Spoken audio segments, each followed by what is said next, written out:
Hello, welcome to another masterclass here inside of B.O.S. Books Collective, where B.O.S. stands for Being of Sacred Service. Today we're going to talk about the first and most important step that you can take to market your book to make sure that it launches like a feather, not a brick, right? So when you launch, you put that initial energy in, and then it goes up, up and away with an energy all of its own. And you don't have to continue to send emails and promote it. It has word of mouth and other mechanisms attached to it that make it a feather on the breeze. Whereas if we don't do these things, which I'm about to tell you, the number one most important step, you put all that energy in and it's like a rocket. Once it runs out of fuel, it drops heavily back to earth, and you're going to be a disappointed author who thinks that they don't have what it takes or that their message doesn't matter. And that's simply not true. So pay attention, because this is simple, easy to do, and at the same time, it can feel hard to do, right? Because 80% of the work is the inner work. What am I talking about? We are talking about sharing your test chapters, draft chapters in the wild, which means not just your existing audience of people that feel comfy, cozy. No. There are 3 steps to this. Number 1, you're going to tend to your inner world, and you're going to remind yourself why this matters. I'll teach you how. Number 2, you are going to take a chapter that you have drafted and you're going to share it in a few places. And then number 3, you're going to tend to yourself again. So it's like a yummy sandwich of inner work, outer action, and then inner work again. This is the difference, right? We pay attention to the places where the roadblocks actually originate inside, so that you don't become one of those authors that gets to the 80% mark and then drops the project, or even before that. Okay, so let's see, how does this work exactly? First of all, I encourage you to open a journal and ask yourself this question: who is going to have their life changed by my book? 5 people. They can be archetypes, okay? They can be a woman who just went through something that you've experienced. If that question doesn't resonate, how about, what are 5 reasons that my book matters? So who is going to have their life changed, or why does my book matter? Okay, pump yourself up. This matters. Who is it? Who's going to receive this? And what are you doing? You are taking the focus off of your insecurities, off of your self-doubt, off of the different resistance gremlins, and you're putting the focus where it really belongs, which is being of sacred service, onto your audience, onto other people, onto the reader, the recipient, okay? This is so important. So take that first step, journal 5 reasons why it matters, or who's gonna have their life changed by this. Step number 2, choose a chapter that doesn't feel like the scariest, most edgy story, but that does feel like it is emblematic of what you're talking about. So say that you're writing a book about sobriety for empaths. You could take a chapter about your first attempt at rehab. Maybe it's not the most gruesome, but it just shows the process that you're going through, right? So it's relevant. It's not just something in the middle. And then you take that, here's what you're gonna do with it.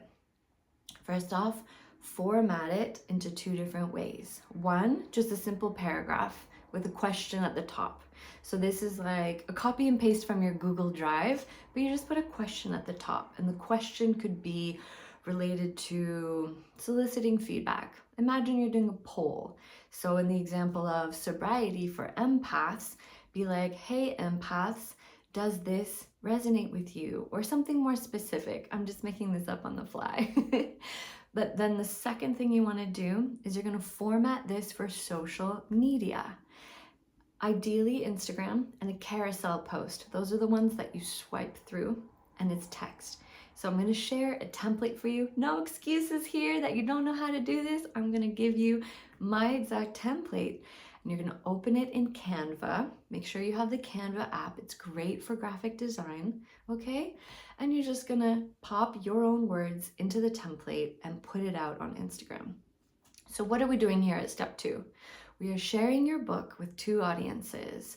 1 is not your existing audience, because these paragraphs we're going to post on Reddit, on Quora, and ideally also on Medium, which is a blog, and it has an algorithm that when things are posted and they resonate with a small audience, it puts them in front of the eyes of new people. Same with Quora and same with Reddit. These are strangers. These are neutral people coming to your work for the first time, and they won't sugarcoat, but if it resonates, they're gonna tell you that too. It's very exciting. And ideally, you want to go to different niches inside of these platforms where your ideal reader hangs out.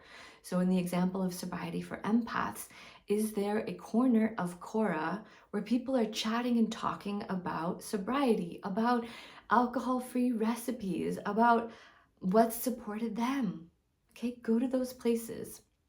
Inside of my book, Born to Write, I talk about this like eavesdropping on public park benches, which is so cool because you can go into places on the internet and see what people are struggling with, see what they're questioning, and then engage in those spaces with your work.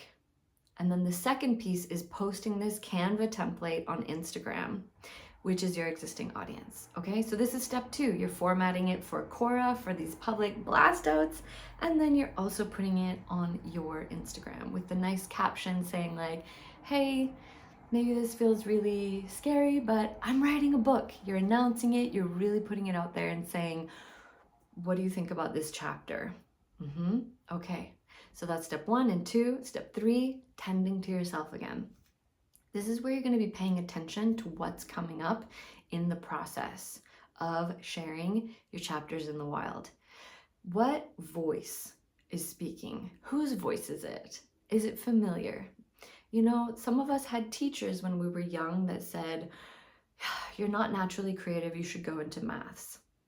Or, oh, you're ADD, you're never going to really be able to do long-term projects. Or, your spelling isn't really good. Whatever it is, listen to the voices of doubt, listen to the voices trying to protect you from taking this scary next step, which is announcing to the world that you're writing a book. You are doing it. Journal about it, maybe sit with tea and just soothe that inner part of you. Give yourself soothing words like, this is safe, we're doing this. Publishing a book is not going to ruin my reputation. It's very, very good. Whatever you need to hear. I've got lots of suggestions for these kinds of inner dialogue inside of Born to Write. Okay, so check it out as a resource. I also have templates inside of there in the back.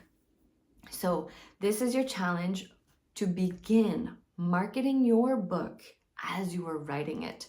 The old way, my love, was to have a finished, perfect book and then be like, hello world. We don't do that anymore because I'll tell you, I only did half of the marketing ninja tactics inside of Born to Write for my own book.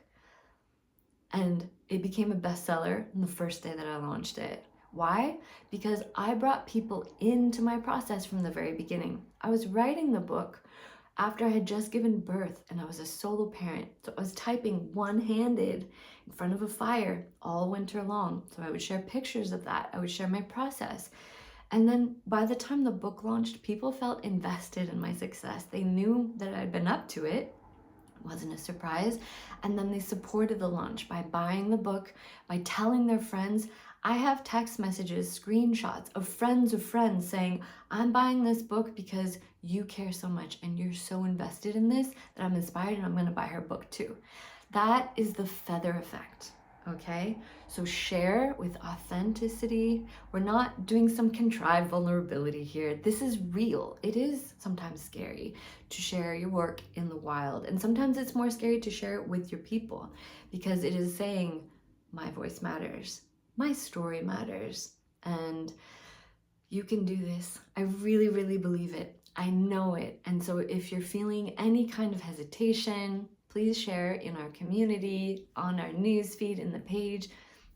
And if you're not having trouble, if you're like, this is amazing, this is awesome, I'm having such great comments, share that too. We need to celebrate each other. We are here to support, uplift, whether it's challenging, easy, all of it, the full spectrum. And I am here for you. I'm your book doula. So bosses, let's go. It's time to share your books in the wild. Let's go.